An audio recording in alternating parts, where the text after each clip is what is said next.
Mucha atención. Si usted o un familiar o algún relacionado ha estado de una u otra manera en contacto con una actividad específica neurológica llamada la epilepsia, este momento es para usted prestar atención, para usted comunicarse con las personas relacionadas para que sintonicen este programa. Para hablar de este tema, quisimos buscar un experto. Esta noche vamos a saludar al doctor Francisco Javier. Él es epileptólogo, neurólogo, en primer lugar, médico internista, neurólogo con una subespecialidad en epileptología. ¿Conocía usted que había una subespecialidad para la epilepsia? Por alguna razón será, ¿no? Entonces, esta noche vamos a saludar al doctor y luego a compartir algo de su biografía y regresamos con él. Muchas gracias por estar aquí con nosotros esta noche, doctor. Sé que ha tenido que sacar parte de su tiempo para estar con nosotros. El doctor Francisco Javier Taveras Almonte, muchas gracias por estar aquí, doctor. Hola, buenas noches. Para mí, bueno, es un placer y un honor que me puedan invitar para algo que es lo que me apasiona y pienso que cada día debemos informar más al respecto a los pacientes y a las familias de las personas que viven con epilepsia. O sea que yo encantado. Muchas gracias. ¿Quién es el doctor Francisco Javier? Vamos a ver. Regresamos en breve. Doctor Francisco Javier Taveras, internista, neurólogo, epileptólogo. Tiene una alta especialidad en epileptología clínica, Instituto Nacional de Neurología y Neurocirugía, Universidad Nacional Autónoma de México. Posgrado Neurología, Hospital Dr. Salvador Bienvenido Gautier, Universidad Autónoma de Santo Domingo, UAST. Medicina Interna, Hospital Dr. Salvador Bienvenido Gautier, Universidad Autónoma de Santo Domingo, Santo Domingo. Diplomado de Metodología de la Investigación, Academia Mexicana de Neurología. Miembro de la Young Epilepsy Section, por sus siglas en inglés, YES, Latinoamérica. International League Against Epilepsy. Entrenamiento en telemetría y unidad de cirugía de epilepsia, Royal University Hospital, Saskatoon, Canadá. Doctor, epilepsia. ¿Por qué en el área médica se dedica todo un capítulo a la epilepsia al punto de hacer una subespecialidad de tantas patologías neurológicas para la epilepsia? Bien, qué buena pregunta, porque la medicina cada día, si notamos, se va subespecializando cada vez más. Y sucede que en la neurología también está sucediendo. Y vemos que la epilepsia es una enfermedad que representa incluso la enfermedad neurológica crónica más frecuente que existe. Y a cada día vamos a tener pacientes que se le hacen con mayor frecuencia este diagnóstico. Se dice que aproximadamente hay unos 75 millones de personas en todo el mundo que Wow, sufren de epilepsia. wow. Y de esto, aproximadamente 5 millones están solamente en Latinoamérica. Aunque no hay un registro tan exacto en nuestro país, se estima que posiblemente un 2% de nuestra población en República Dominicana pudiera padecer epilepsia. O sea que es una enfermedad muy frecuente y a la cual se le ha dedicado esta importancia de abarcar una especialidad o una subespecialidad dirigida a esta, definitivamente para poder ayudar más a los pacientes que tienen dificultades a la hora de conseguir un adecuado manejo, un adecuado tratamiento, o incluso aquellos pacientes que no logran controlar los casos. Tal como usted dice, la medicina cada vez más avanza. Yo hice cirugía general y cuando la gente me decía, ¿qué tú operas? Yo decía, todo lo que no sea el cerebro. Nosotros teníamos licencia para hacer todos los tipos de procedimientos quirúrgicos para los cuales habíamos sido entrenados. Con el tiempo, todo esto se fue subespecializando y al día de hoy incluso encuentras facilidades de que hay aditamentos para identificar nervios vitales. Por ejemplo, si vas a hacer una cirugía de tiroides, perfectamente vas a saber dónde está el nervio en ese paciente para no lesionarlo, etcétera, etcétera, etcétera. O sea, la tecnología ha mejorado bastante.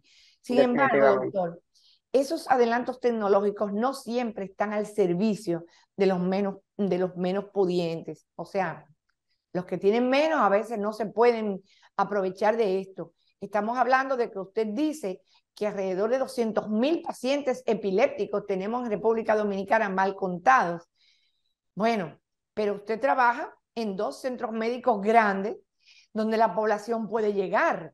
O sea que estamos hablando de algo muy bueno, porque las personas que nos estén viendo, que incluso tal vez estén manejados o no hayan sido diagnosticados o hace mucho que no van a una consulta porque iban a un médico privado, las cosas se le han puesto más difíciles, en estos momentos sí podrían pensar en que podrían llegarse, si no pueden ir a Sedimat, podrían ir a la Plaza de la Salud y contactarlo, por ejemplo. Doctor, ¿ha cambiado junto con la tecnología y la especialización y la subespecialización en medicina? ¿Han cambiado los conceptos para denominar las enfermedades, por ejemplo, en este caso, de acuerdo al concepto moderno, qué es la epilepsia? Sí, sí, definitivamente ha cambiado muchísimo. Y cada cierto tiempo, aproximadamente cada 5 años, se hace una nueva clasificación de epilepsia. La última con la que contamos es del 2017 y de hecho la definición que conocemos al día de hoy de epilepsia fue pautada en el 2014. El concepto de epilepsia representa aquella enfermedad neurológica crónica en la cual se va a acompañar de esos signos y síntomas que son transitorios, que corresponden a las crisis epilépticas y que va a representar un cambio en la vida de este paciente.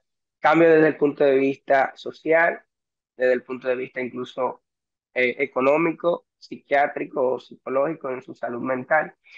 Y para tener una definición operacional, la definimos como el criterio de que el paciente debe haber tenido por lo menos 2 crisis epilépticas no provocadas separadas de 24 horas. ¿Qué quiere dejar dicho esto? Si una persona tiene una sola crisis, no significa que tiene el diagnóstico ya establecido de epilepsia. O sea, necesitamos por lo menos 2 crisis y que sean separados de un día. Y esto incluye que si el paciente tiene 2 crisis en un mismo día, tampoco tenemos el diagnóstico establecido. Y son criterios que se han ido cambiando al pasar los años para tener un mejor diagnóstico. Porque hay pacientes que no ameritan un tratamiento específico, pero hay otros que sí.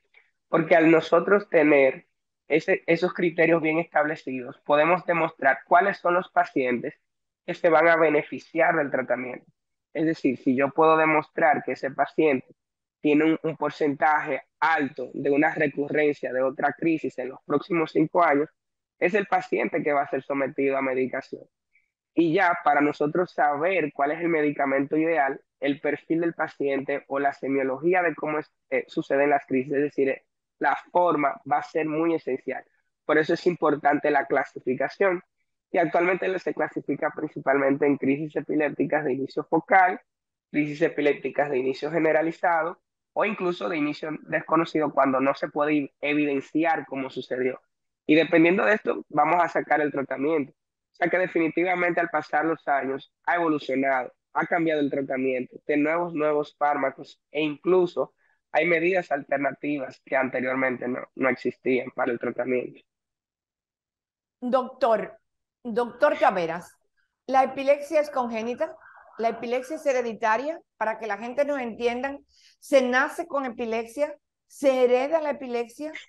En el concepto moderno de la patología, ¿podría darnos luz en relación a estos dos términos? Sí, sí, sí, si supiera que es una de las preguntas que más me hace el paciente en la consulta, porque es un típico paciente de que puede estar en su etapa de adulto joven, quiere tener un bebé, tiene la preocupación de si va a pasar a sus hijos.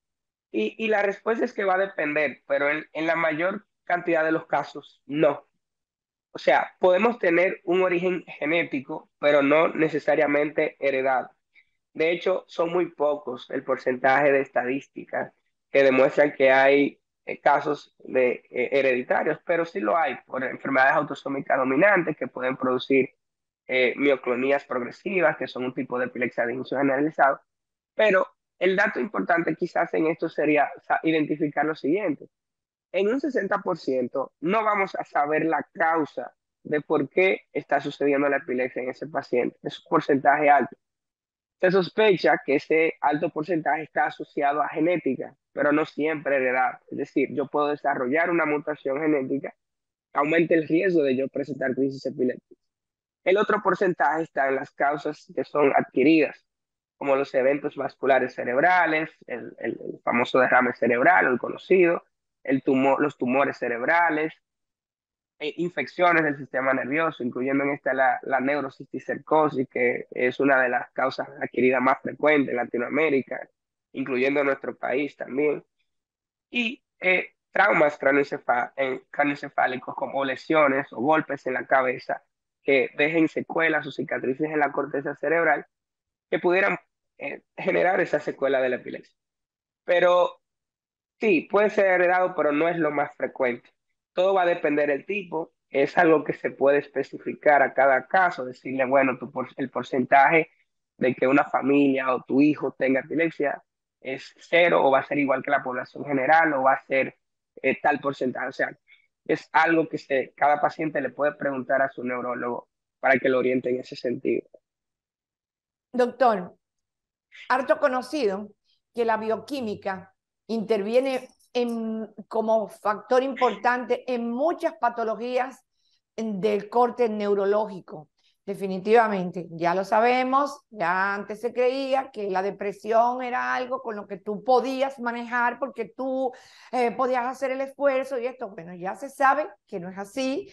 Se liberan sustancias de las cuales el individuo no tiene control, que pueden llevarlo a un estado X de una situación patológica. En el caso específico de la epilepsia, que sabemos que hay descargas nerviosas, que hay situaciones que puede haber hasta de relajación de esfínter, de pérdida de conocimiento, donde a veces de manera dramática ya no se ve tanto porque la población se ha ido educando y desde que comienzan algunos síntomas la gente va, pero antes y posiblemente antes de usted nacer estaba estigmatizada completamente la epilepsia, incluso se le decía la gota, la gente creía que era una enfermedad contagiosa por la cialorrea o la saliva que el paciente pues secretaba, la gente creía que se podía contagiar, no le ponían atención al paciente y era muy dramático. Ha mejorado,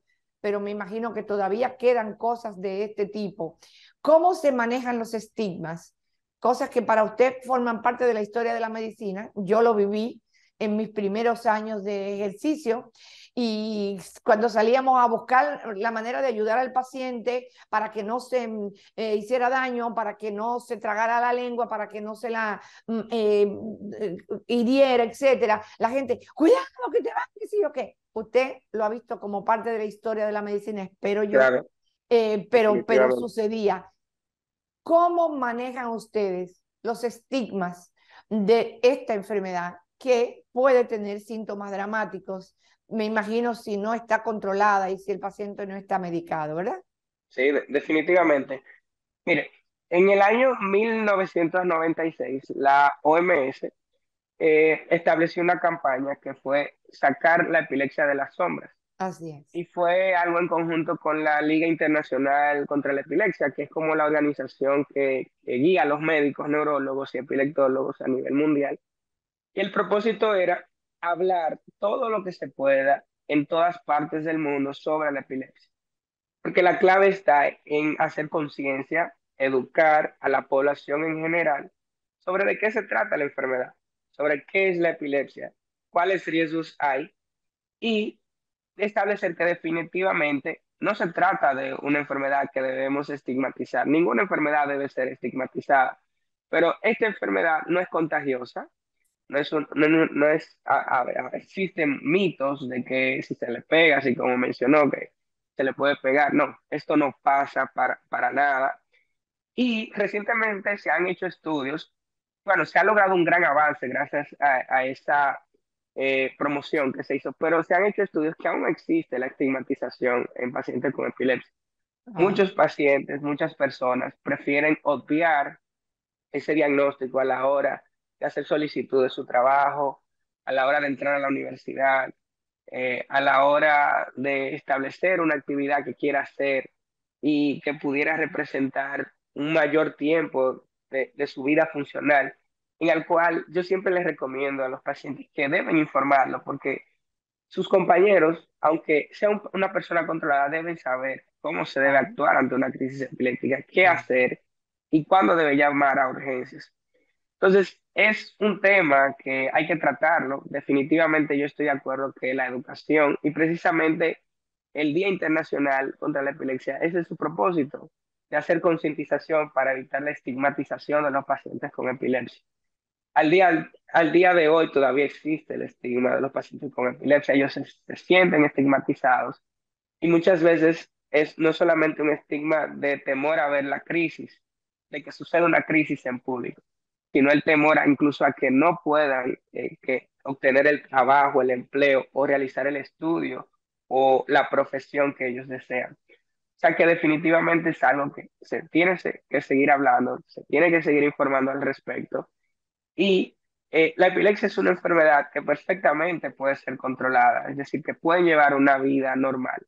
Se dice que el 70%, es decir, de cada 10 personas, 7 van a tener un control adecuado de crisis, que incluso pueden obtener la libertad de crisis y llevar una vida prácticamente normal, sin ningún tipo de contratiempo.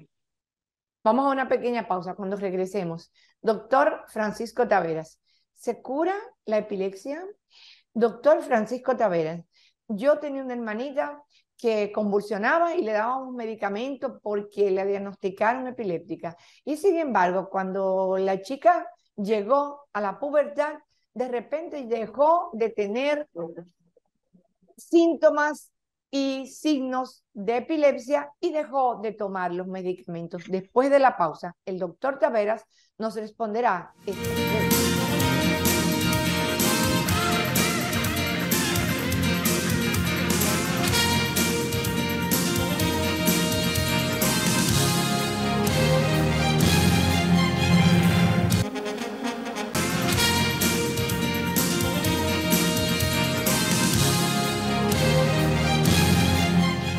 Puede ser posible que un paciente diagnosticado por facultativos, por médicos especializados, que le hayan dicho, tu paciente es epiléptico, tiene que tomar esta medicación diariamente, y de repente, por obra y gracia del Espíritu Santo, un milagro, el paciente ya no es epiléptico y no va a beber más medicamentos. Mira, definitivamente la libertad de crisis se puede obtener y se puede incluso obtener la libertad de los fármacos anticrisis. Entonces, ¿qué sucede? En consenso, los epileptólogos con la Liga Internacional contra la Epilepsia no usamos el término cura, usamos el término resuelto. ¿Qué quiere dejar dicho esto? Que el término resuelto se va a aplicar para aquellos pacientes que tengan 10 años sin tener una crisis y de esos 10 años, 5 sin tomar medicamentos.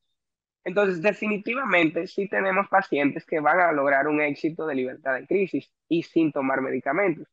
Mucho de esto va a depender de si estamos ante un síndrome epiléptico benigno. Por ejemplo, hay epilepsias en el cual inicia en la niñez, inicia en una etapa en el cual se presentan las crisis, se da el fármaco antiepiléptico, se dura un tratamiento de unos años, 3, 5 años, el paciente no está teniendo crisis epilépticas, el médico decide retirar la medicación, que es un proceso que debe hacerse siempre con el médico y irse retirando suave o paulatinamente, bien despacio. Se hacen sus estudios, electroencefalograma, el médico detecta que no hay un riesgo de recurrencia, retira el medicamento. Entonces, ese paciente a mayor edad va a tener menos probabilidades Claro, eso es en un síndrome epiléptico determinado.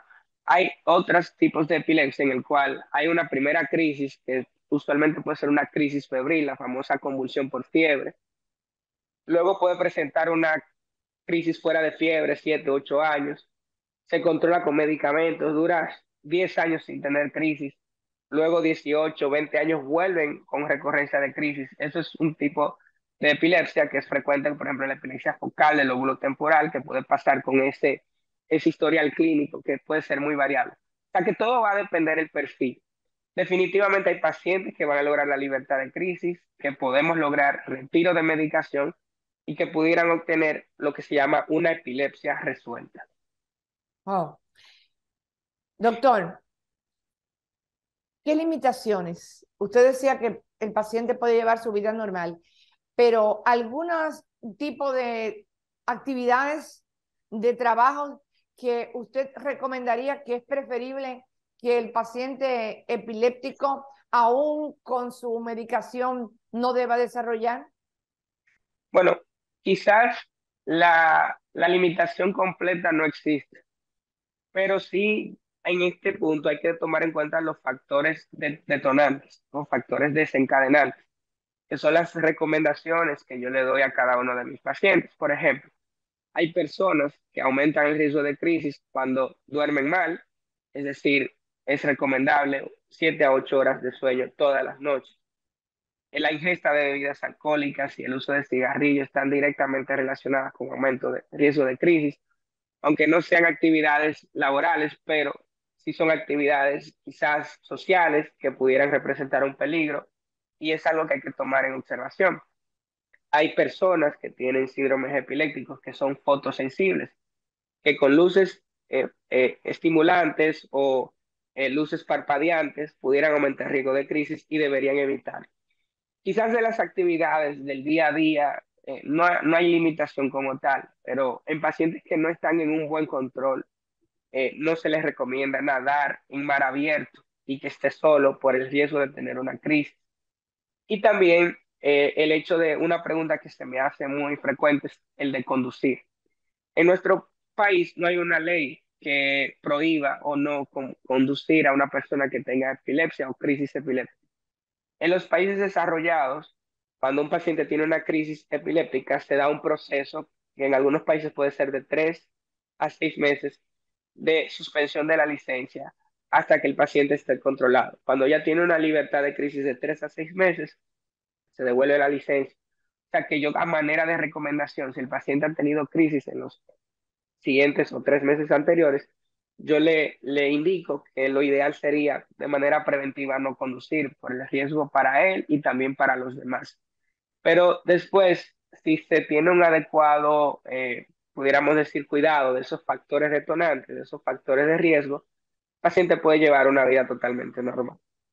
Los deportes extremos, por ejemplo, o las emociones fuertes, podrían ser desencadenantes en pacientes, porque a veces son desencadenantes hasta de crisis de ansiedad y todo en personas que supuestamente no han tenido ningún tipo de manifestación de ninguna patología.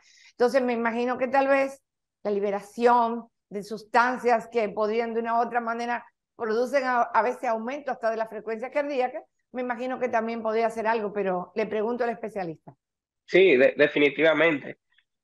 Cuando nosotros tenemos grandes emociones o ya sea tristeza, de hecho, un dato importante a recalcar entre paréntesis en esta pregunta, muchos de los pacientes con epilepsia van a tener depresión, incluso trastorno de ansiedad. Se habla que un 65% de los pacientes con epilepsia pueden llegar a tener ansiedad, incluso trastorno de ansiedad generalizado. Desarrollar depresión es un 25%. Y se crea como un círculo vicioso, porque esos estados emocionales de tristeza, de ansiedad, aumentan el riesgo de crisis, está demostrado. Incluso hay pacientes que por emociones de felicidad, de alegría, quizás no sea lo más frecuente, son casos raros, también pudiera haber asociación de crisis epilépticas. Con relación a los deportes extremos, pudieran generar emociones. De hecho, hay casos establecidos y publicados, por ejemplo, se publicó en años anteriores un caso de un paciente que tenía un caso ya resuelto de crisis epilépticas y él le pidió permiso a su médico neurólogo de tirarse de un paracaídas. Él se tiró, el médico le dio la autorización y a pesar del paciente tener tantos años sin tener crisis, aparentemente por la emoción que vivió en ese momento, tuvo una crisis durante El el descenso. lanzarse, el Wow, descenso. wow. Tuvo suerte que lo pudo ayudar quien le estaba asistiendo y abrieron el paracaídas, pero tuvo una crisis, fue inesperada e incluso el paciente estaba tomando medicamentos. O sea que definitivamente hay que tener cierta reserva quizás con los deportes extremos o deportes que suban esta adrenalina, que puedan aumentar diferentes transmisiones autonómicas o causar disautonomías en nuestro sistema nervioso y provocar un mayor riesgo de crisis. O sea que definitivamente es algo que hay que tomar en cuenta. Doctor, lo estoy aprovechando al máximo. Los temas de hipoxias o traumas en el canal del parto podrían traer problemas de epilepsia. ¿Serían casos transitorios o podrían establecer en la entidad? Definitivamente. Los extremos de la vida son la población más alta con riesgo de epilepsia, tanto los bebés como los adultos mayores. ¿Qué sucede? Cualquier tipo de problema que afecte a nivel del sistema nervioso central, incluso malformaciones, displasias, eh, cambios en la corteza cerebral, datos de sufrimiento fetal que se desarrollan como hipoxia y que producen eventos incluso vasculares a nivel del cerebro, son de las principales causas en niños que presentan epilepsia y son un tipo por lo generalmente de epilepsia focal y a veces resistente a terapia anticrisis o antiepiléptica. Entonces, es muy importante nosotros saber el historial desde un inicio. Una de las preguntas de todo neurólogo, el paciente con epilepsia, son definitivamente los antecedentes perinatales.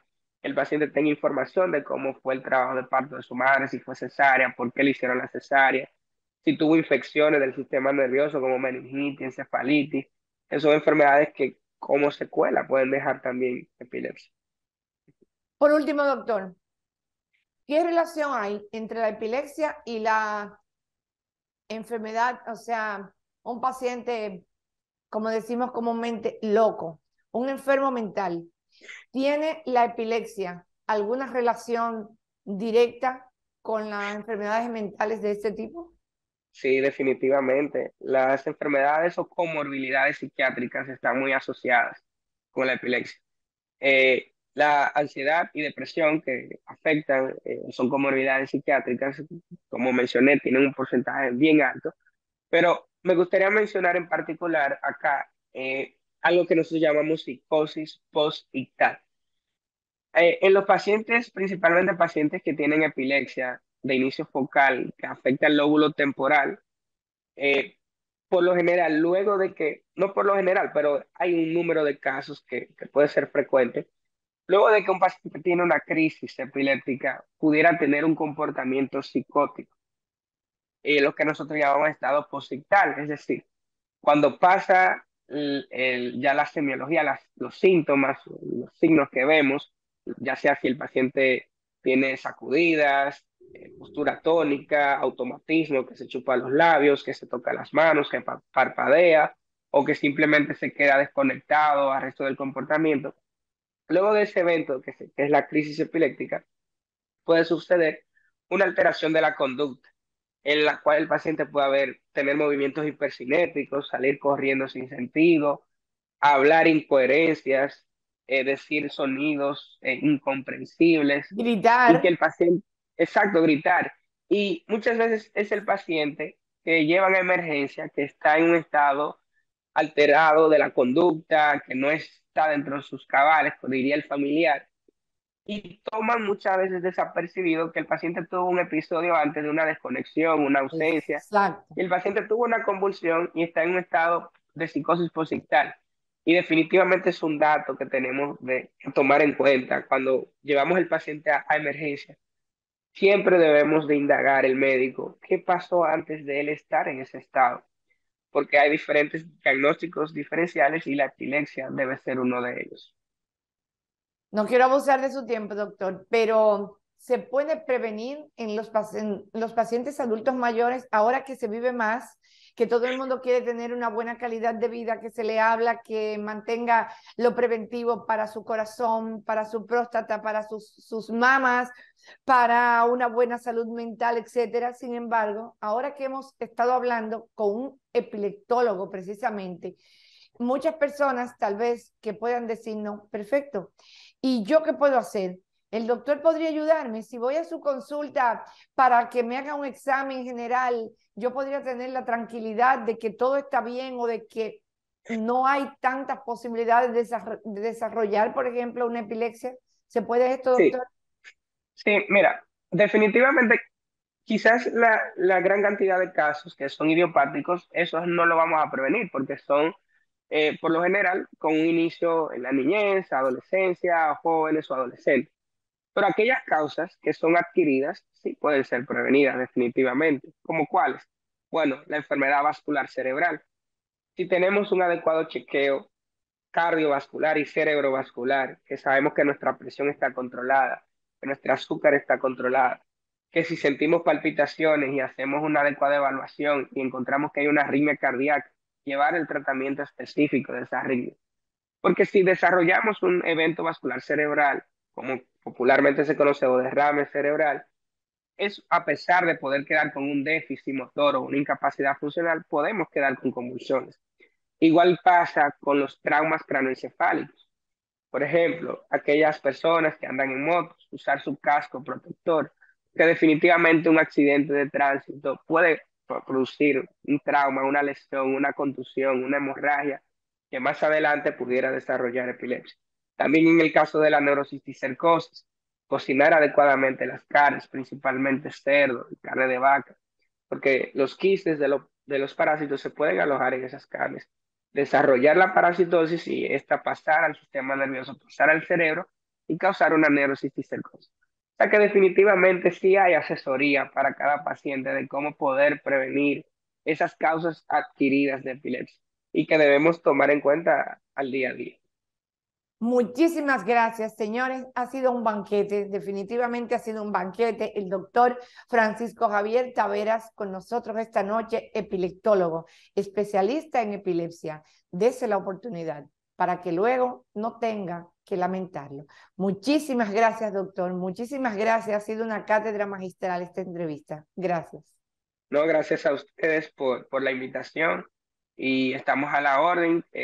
Qué bueno que se dan este tipo de temas a propósito de la fecha de concientización sobre la epilepsia.